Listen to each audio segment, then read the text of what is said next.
Hi, welcome to Crosspoint Community Church. I'm Brandon. And I'm Nathaniel. This is what you need to know this week. If you're a first-time guest and you're wondering what we're all about, our mission here at Crosspoint is to lead people to be passionate followers of Christ. If you were wondering what those boxes were when you walked in, back there, that's Tom. Stands for Tithes, Offerings, and Missions. This is how we take offering here at Crosspoint. Well, next week we kick off a brand new series titled The 4 Prayers You Were Never Taught to Pray. This would be a great series to invite a friend to, and I'm sure it'll be lots of fun, so don't miss out on it. Today we have We Believe. We Believe will take place down the hall, last classroom in the back. We Believe is basically a class where you can learn more about salvation and baptism, or if you'd like to be baptized. Okay, if you are a parent, tonight we have the final kid stuff of the season. It'll start at 6 o'clock, and we will have a pre-party at 5:45. Please bring your kids and bring yourselves to it, because it's a great time for families. Well, today we got a special one-part series called Why Faith. I'm sure it'll be really good. Hope you all enjoy it. Well, that's all we need to know this week. If you have any questions, please stop by the welcome table on your way out, or you can visit our website, crosspointonline.net, or you can check out our app. Don't forget to drop your offering into Tom on your way out, and that's all we got for you this week. Here's a brief recap of what's going on.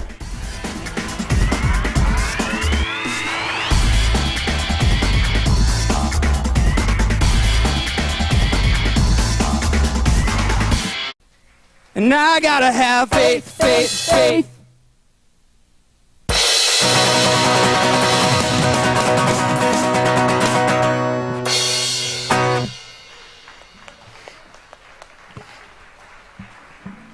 Aren't they delightful?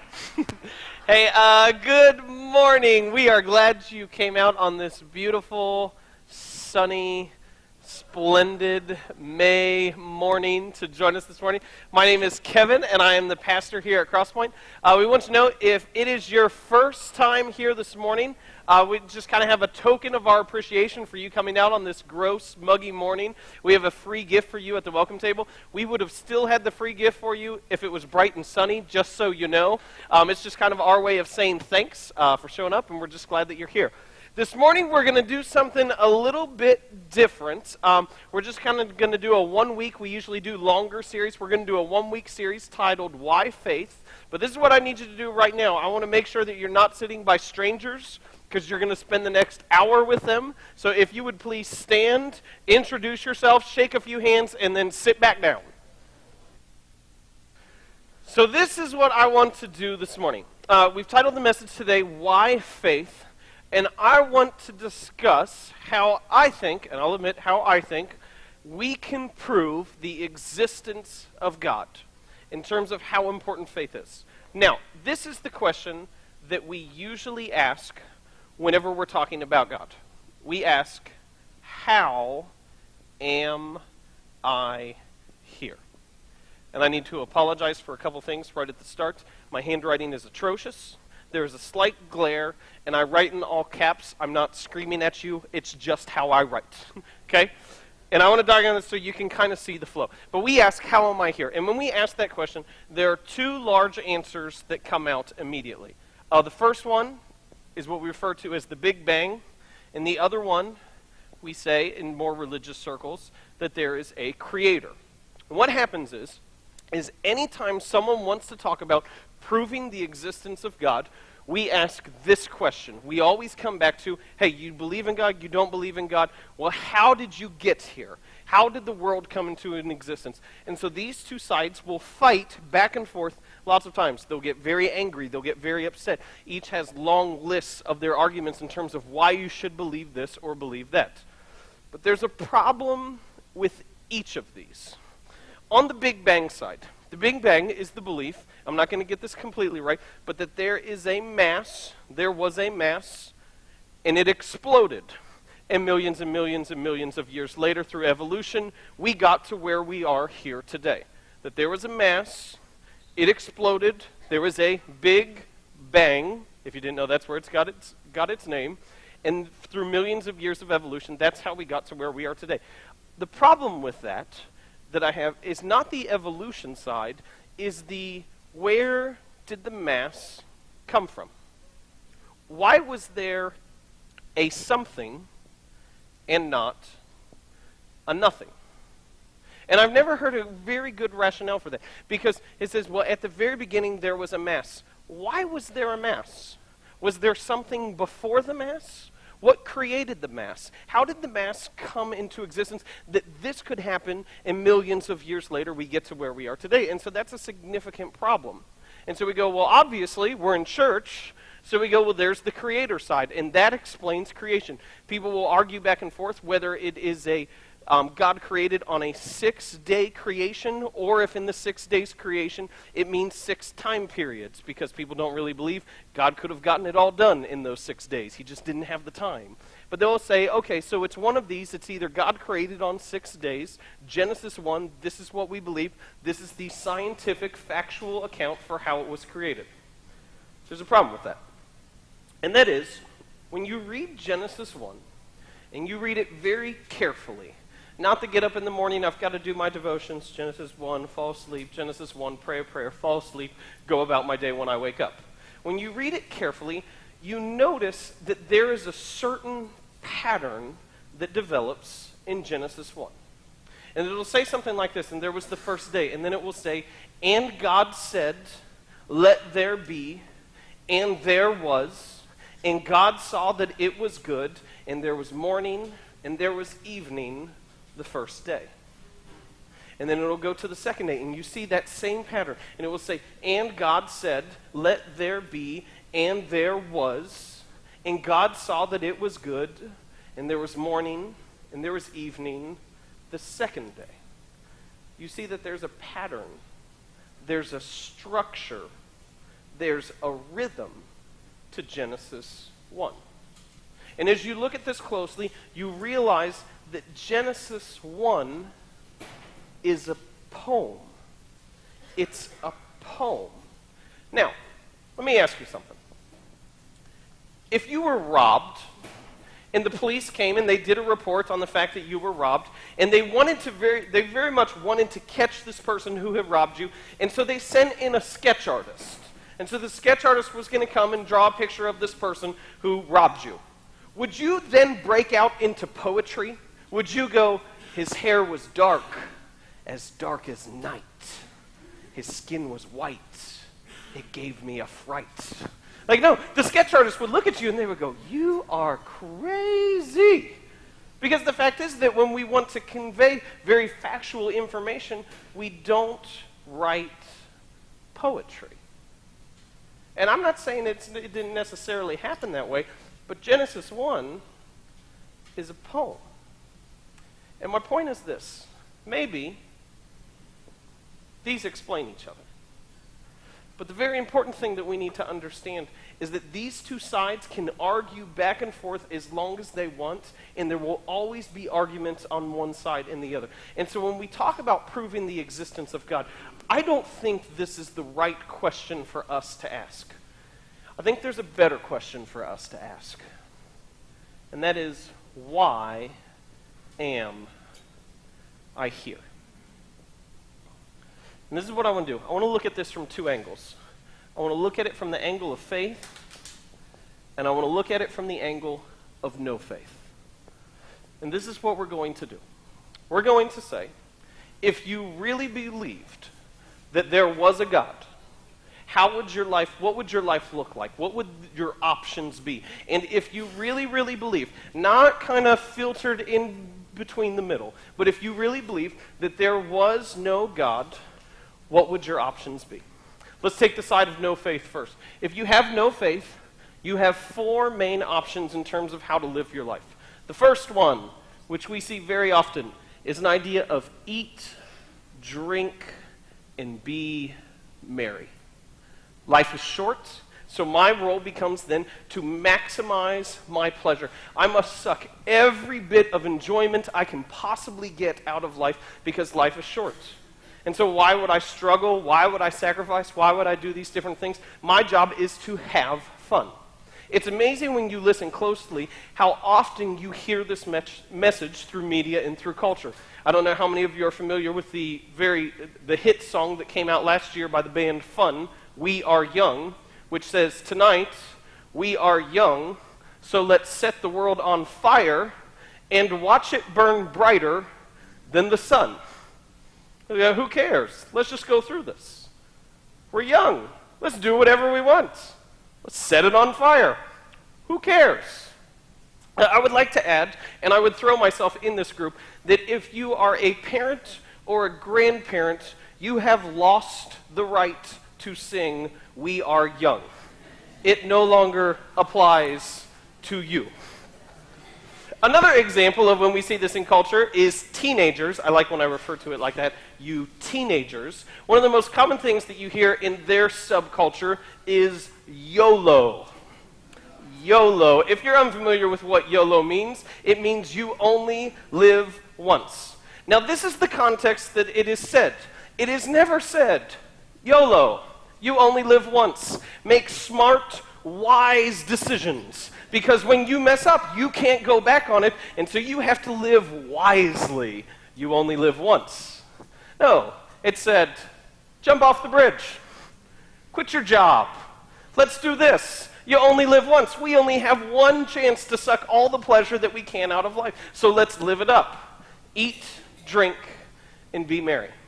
Your second option, if you have no faith, is depression. I would argue that depression usually sets in when we are no longer young enough to sing, "Let's set the world on fire." But it makes sense. When you believe that this life is all there is, that every morning that I wake up, I have one day less, and every night when I go to sleep, I am that much closer to non-existence, it's pretty depressing, right?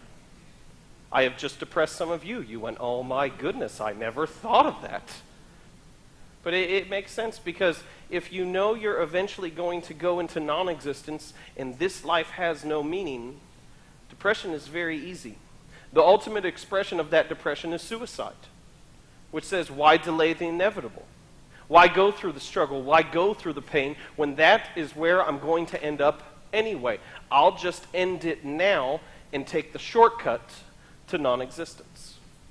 There's a third option, and that's I'm going to make a name for myself. I'm going to do everything I can to be great. I'm going to climb corporate ladders. I'm going to get promotions. I'm going to go through all the hoops, do everything I need to get ahead. I want money. I want riches. I want fame. I want people to know who I am. The problem when you take this mindset is rules, laws, guidelines become for other people. Because if they're impeding my progress, then that's not necessary. The only time that I obey those things is when I think that I might get caught, because it would keep me from getting ahead. And we know that that's a small chance. And so I'll do whatever I need to advance in life. I'm going to make a name for myself. And you go, well, those are really, really negative. Isn't there a positive side? Isn't there something positive to know faith in God in terms of how you would live out your life? And the fact is, yeah, there is. There's a philanthropy side. There's a charity side to this, a caring for others.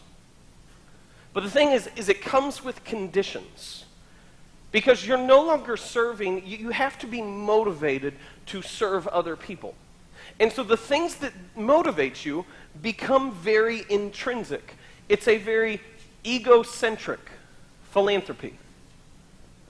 And what happens is it usually comes on one of two sides. Either your charity, your care for others, is because of how it benefits your children, other generations, or people that you care about, or it gives you a really good feeling about yourself. You've heard this, right? Why do I serve the poor? Why do I help out with these groups? Why am I part of this organization? I like how it makes me feel. I feel like I'm a good person. Now, a lot of good is done with this. But the problem is that as soon as those motivations dry up, you won't serve. As soon as the thing you see no longer benefits the people that you care about, you quit caring. As soon as the organization starts to take advantage of you, or you feel abused, and the good feeling goes away, you're done. Now, most people who are on this side will try to argue that this is the largest group of the no-faith side. Last year in our country, there were 64.3 million volunteers. This had an economic impact on our country of $171 billion. $171 billion economic impact because of people who served. Most of them served in churches or came from churches. And so this group is very, very small. But of those four options, I can come to one conclusion, and that is, it's bad for society. If we lived in a state of maximized pleasure out of life, that's not good for our culture. If everybody was depressed, we can obviously see that's not good. If people bypass the rules and laws, that's not going to help us advance. And if we only served when it made us feel good, that does not benefit us. And so we conclude very logically that no faith is bad for society, which leads us to this. Faith is necessary for progress. If we're going to advance, if we're going to evolve, we need faith. We need faith. And you may look at that and you go, okay, well, I could agree with that, but that doesn't actually prove the existence of God. And I would argue, sure it does. Because it proves the existence of things and it proves truth in all other different circumstances in your life. In the story, The Life of Pi, and I apologize because I'm going to ruin the ending of this for you yet again. In the story, The Life of Pi, we find a writer who is struggling with a novel. He has worked on this novel for 2 years and he just can't quite get it right. And so eventually he bundles it up and throws it away. And he's told by his friend, Mama G, I wish we all had a friend named Mama G.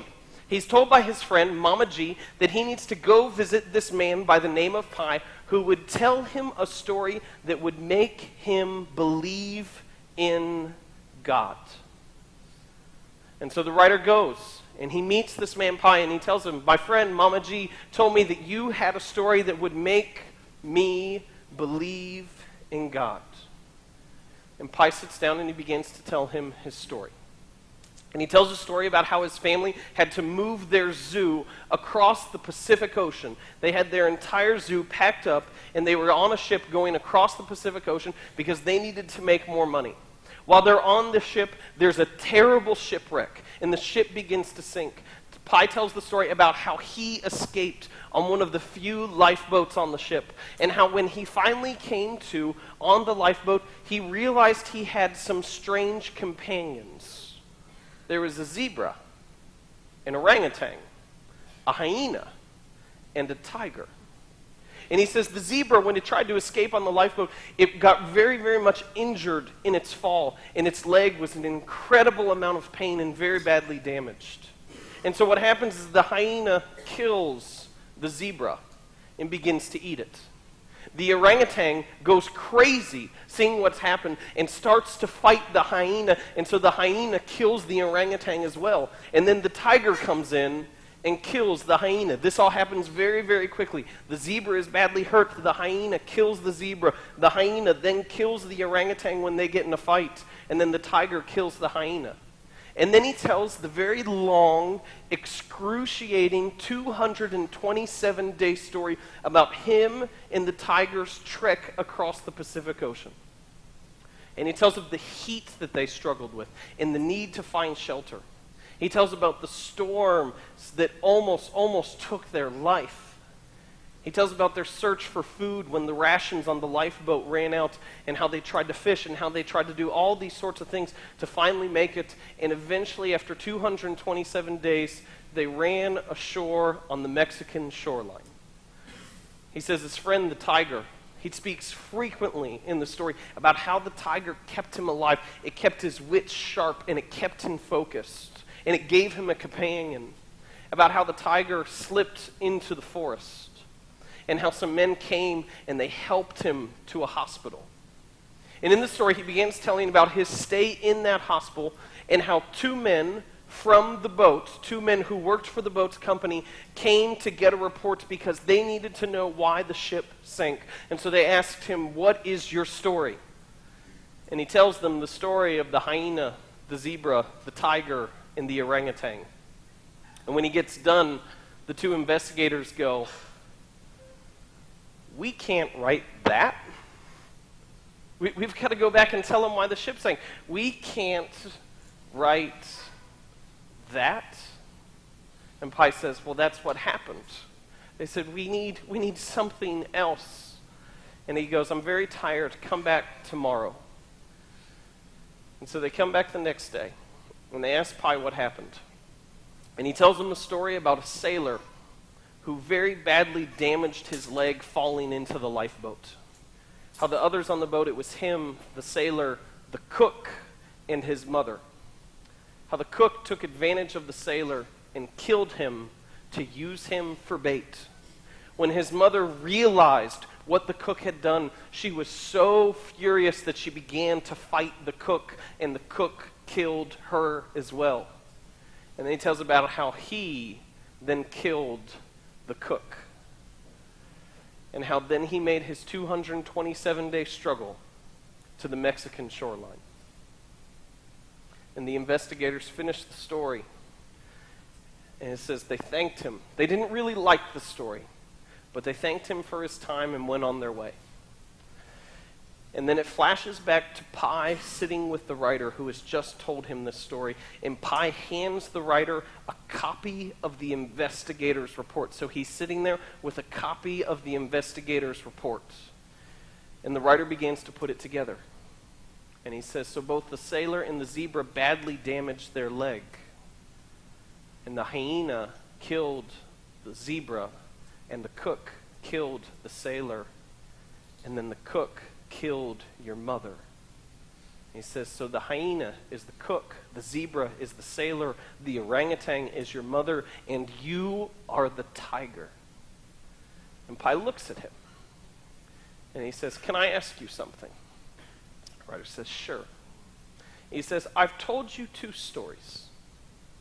In each of these stories, the ship sinks and my family dies. And we'll never know which one is true. In both of these stories, my family suffers, I suffer, my family dies, and we'll never know what actually occurred with the sinking of the ship. And he looks at him and he says, tell me, which story do you prefer? And the writer thinks for a moment, and then he says, the one with the tiger, that's the better story. The one with the tiger, that's the better story. And Pi stands there, and he says, thank you. And so it goes with God. And so it goes with God. And the writer smiles because he realizes what's just happened. You see, the desire to believe is very, very important. I would argue that we have a need to believe, but the desire, the want, the longing to believe is a very, very significant thing. And we say, well, how does that prove God? I would say that proves all sorts of things in your life.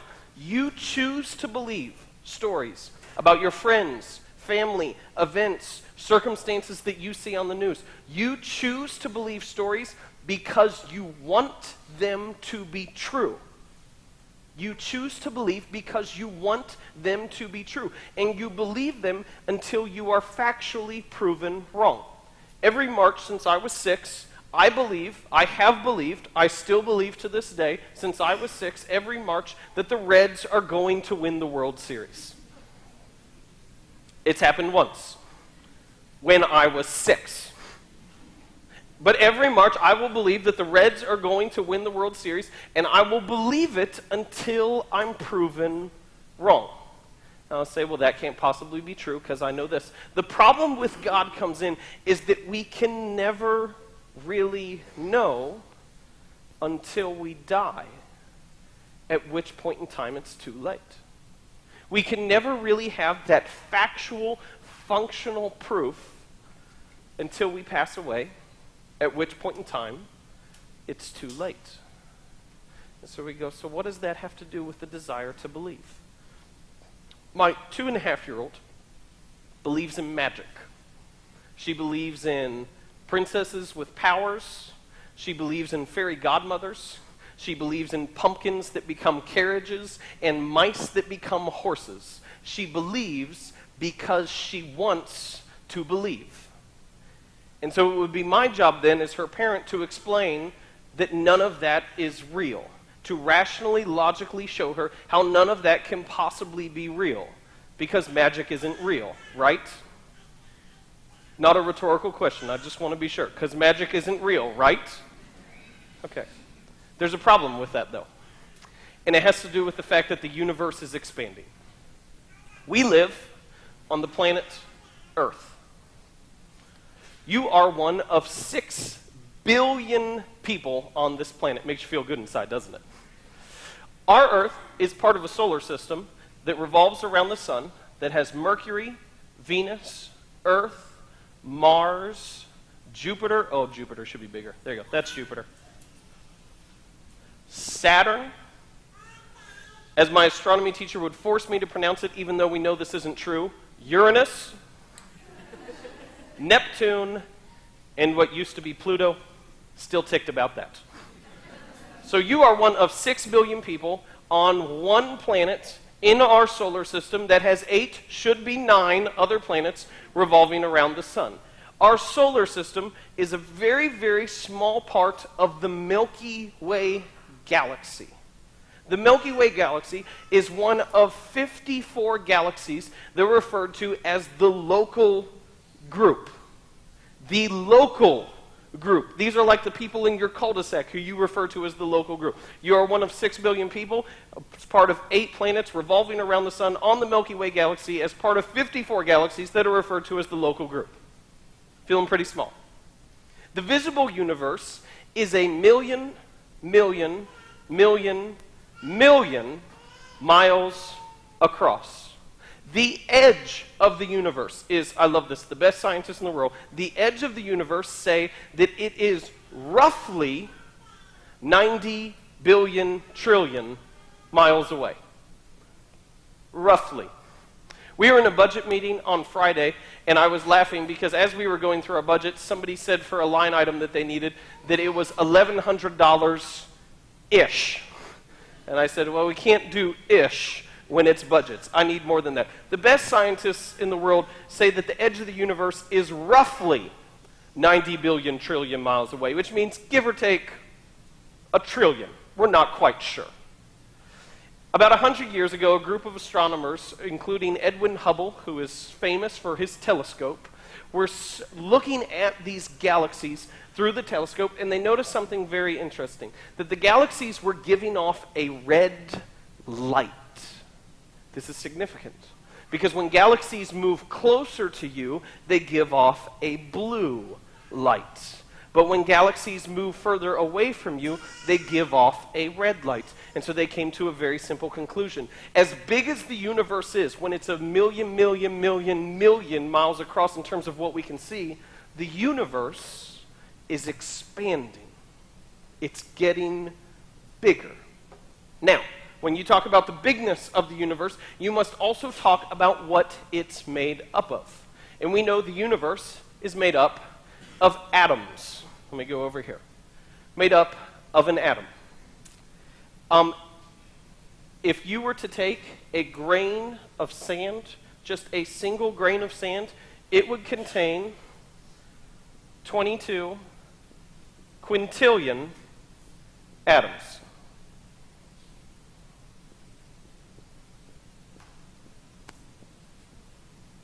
And the crowd said, that's a lot.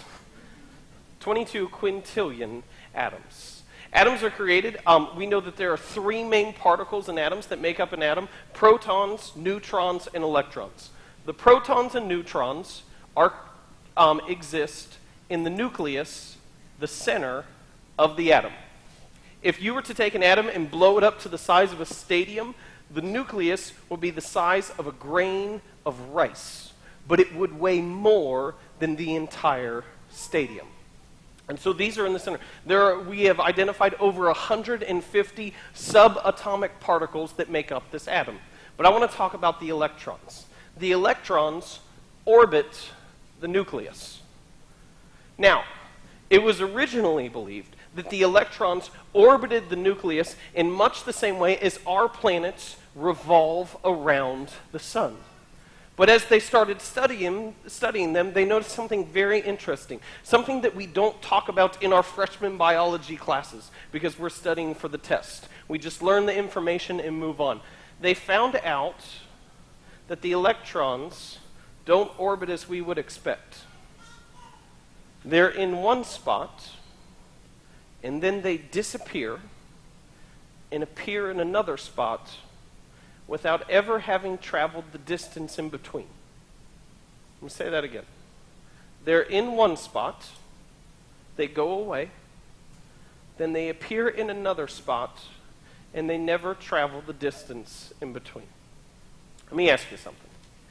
If I was here, in the very next second, without having moving, with no cloud of smoke, nothing like that, I was standing at the door, what would you call that? Hey, you call it magic. My 2.5-year-old believes because she wants to believe. And that's how she sees the world. I'm starting to question my own belief in magic. In Mark chapter 9, we see an incredible story. We see Jesus comes upon a father who has a very, very sick son. And the son is in desperate need of healing. And the father looks at Jesus and says, "Can he be healed?" And Jesus responds to him, nothing is impossible for him who believes." And this is the father's response. "I do believe. Help me in my unbelief." I do believe. Help me in my unbelief. What's the father saying? I want to believe. I want to believe. And so how does Jesus respond to him? Does he go, "No, I'm sorry, that's not good enough"? I'm sorry, I said actually to him who believes, a desire to believe is not acceptable, so this is not okay. No, Jesus doesn't say that. He heals his son. Because for Jesus, a desire to believe is credited as belief. A want, a longing, a desire to believe is credited as belief. A desire to believe is very, very important. So let's look at the side of faith. We have a couple different options. First of all, there's a very new agey idea that's going on right now that's referred to as the God spark, which is that God is within you. You are God. You just have to properly funnel it, but that's what you're born with. You are divine. It is in your existence. Let me ask you something. When you wake up between 12 and 3 a.m., because you either have to get a drink or go to the bathroom because your bladder can't possibly withhold your urine for 8 hours, it's wonderful. Teenagers, I know you don't understand this, but you will shortly.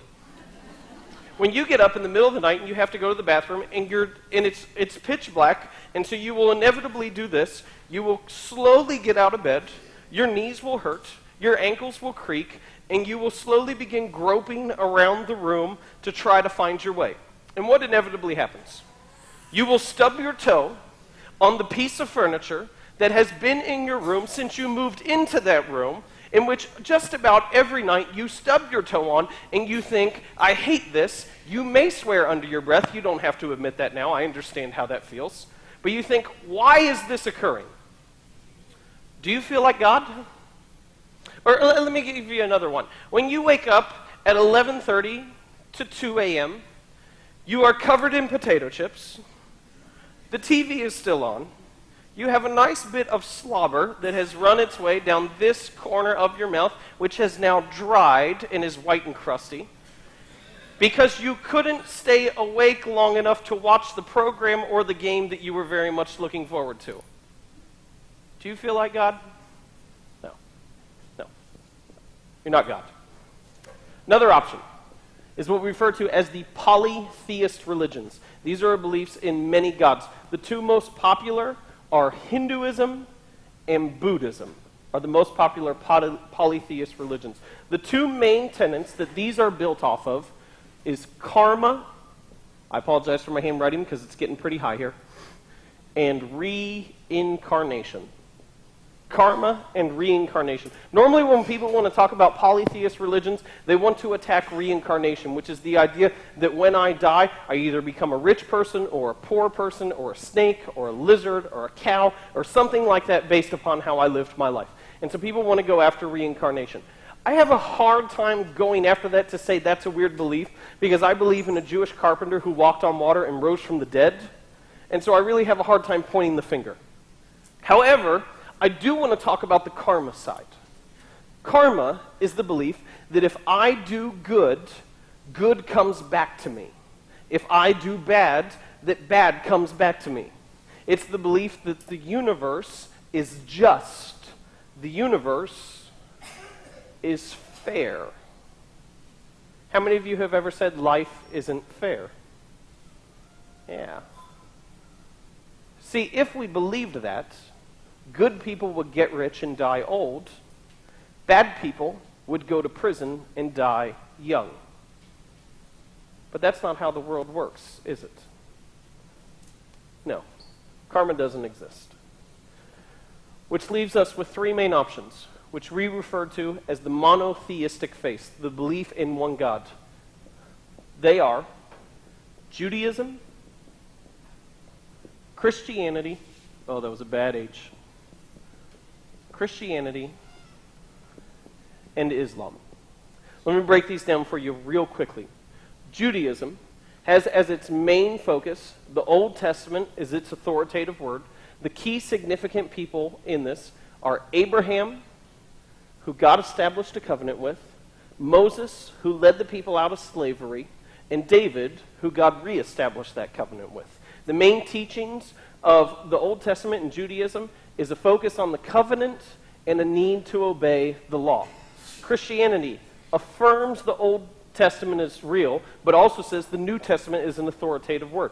Its main person is Jesus, who they said is the Messiah that the people in the Old Testament were looking for. He died on a cross for our sins and rose from the grave. Our job is to accept him. Two main teachings is love for God and one another and showing grace.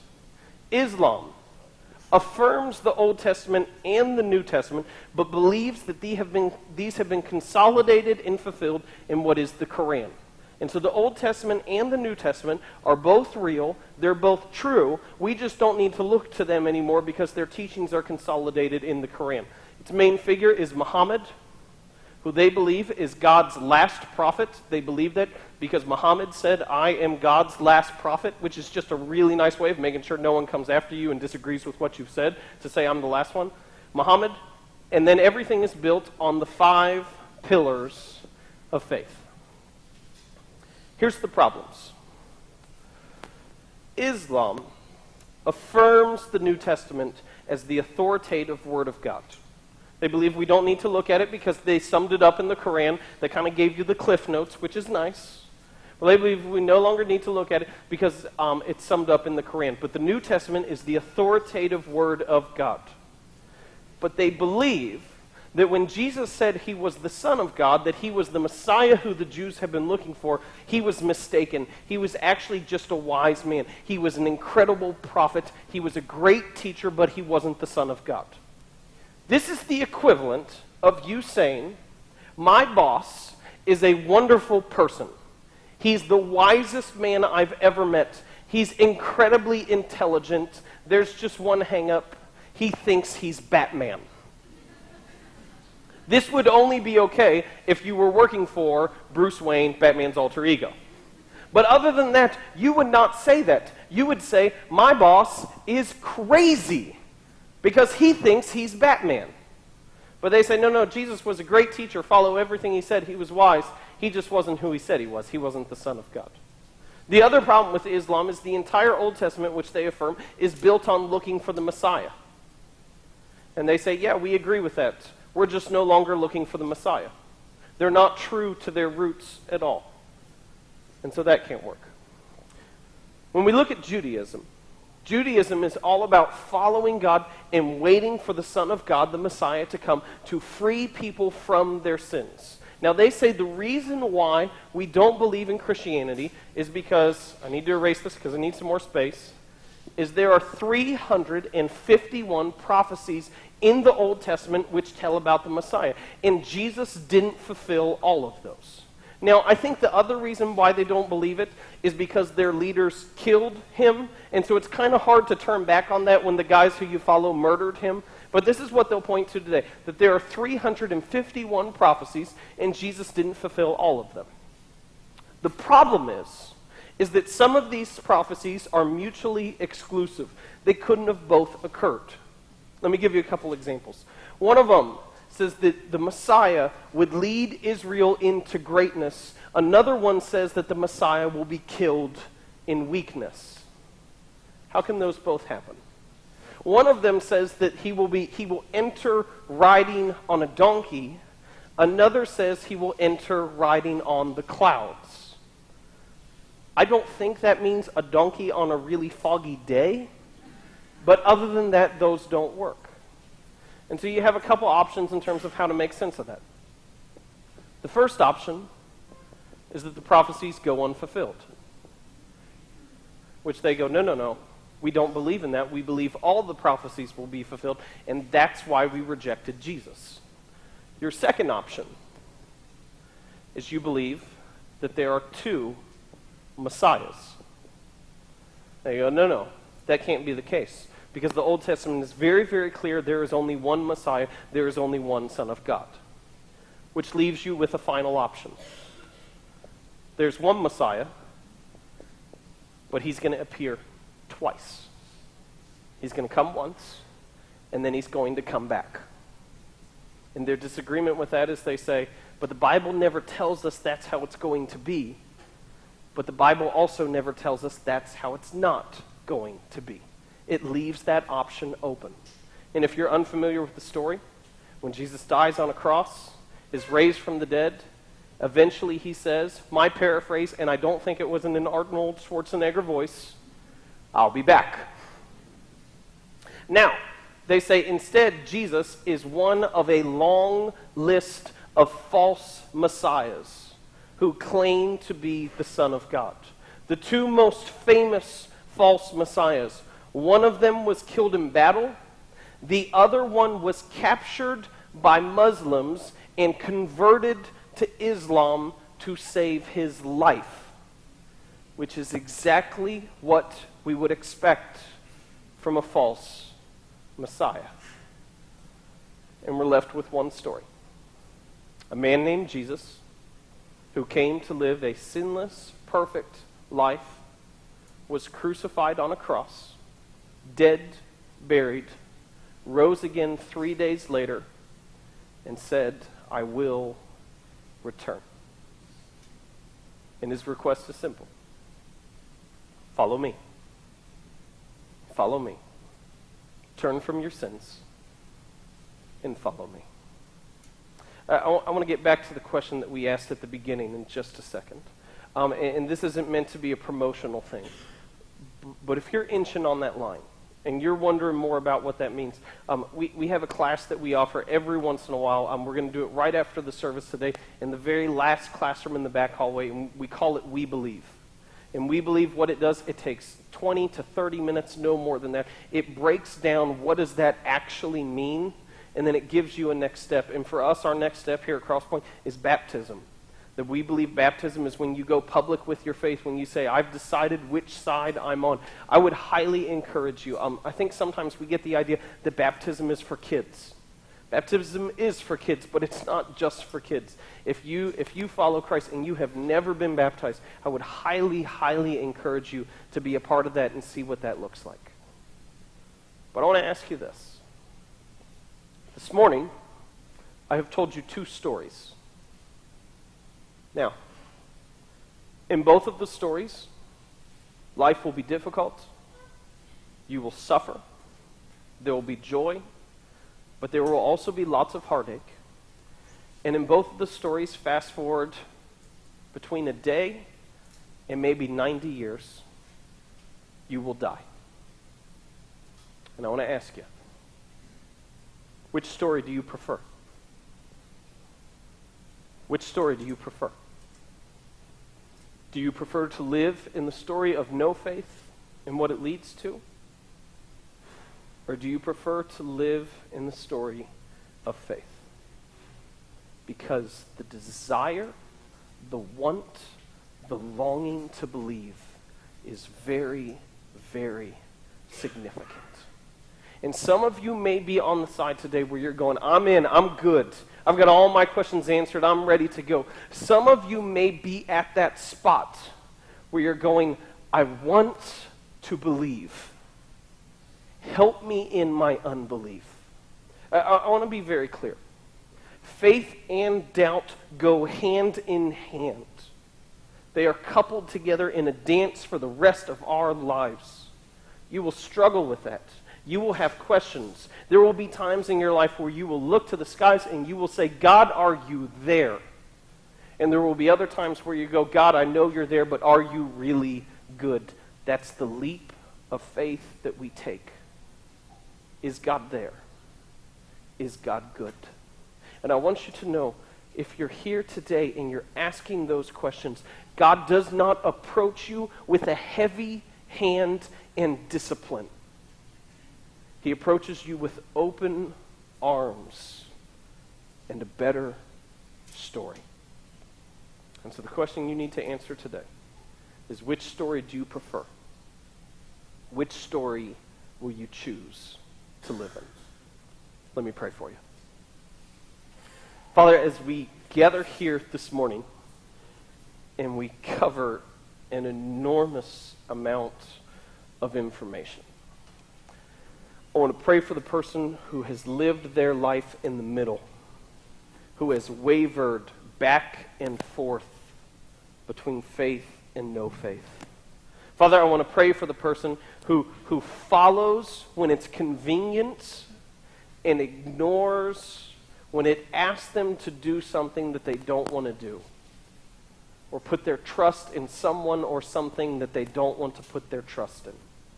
Father, I pray that in this moment they feel your presence. They feel your presence. And that they would know that the desire to believe to you is credited as belief. That you will meet them there in their doubt, in their struggle, and show them the way to go. And I pray this in the name of your Son, Jesus. Amen.